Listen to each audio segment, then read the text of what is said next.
મિત્રો, આપ જોઈ રહ્યા છો એનએન ન્યૂઝ. હું છું એન્કર અર્પિતા પટેલ. હવે જોઈએ અગત્યના સમાચાર. સુરત શહેરમાં વધુ એક હત્યાનો બનાવ. ચલથાણ કેનાલ રોડ પર ચપ્પુના ઘા ઝીકી હત્યા કરવામાં આવી.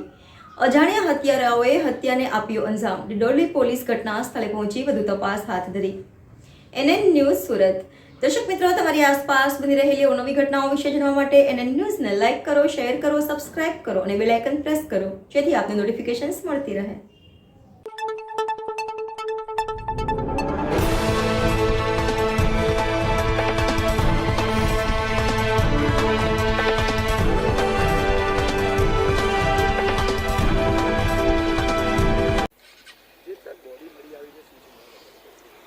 સુરત શહેરના ડિંડોલી પોલીસ સ્ટેશન વિસ્તારમાં મધુરમ સર્કલથી કડોદરા જતા કેનાલ રોડ ઉપર એક ડેડ બોડી મળી આવી છે. અત્યારે ડેડ બોડી ઉપર કેટલાક ઘાના નિશાનો પણ છે. એના માટે અમે તત્કાલ આ બોડી પીએમ માટે મોકલી દીધેલ છે. આ જે ડેડ બોડી છે એને આઈડેન્ટિફિકેશન કરવાની અત્યારે પ્રક્રિયા જારી છે.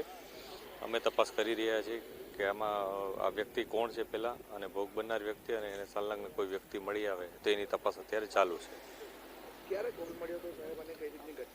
આજ સવારે 100 નંબર પર કોલ આવ્યો હતો, જેના અનુસંધાને ડિંડોલી પીસીઆર અહીંયા આવી હતી અને એણે ઘટના સ્થળે આવી અને તમામ વિગતોની જાણ કરતા તમામ અધિકારીઓ, ક્રાઇમ બ્રાન્ચ, તમામ ઓફિસર્સ પણ આવી ગયા છે.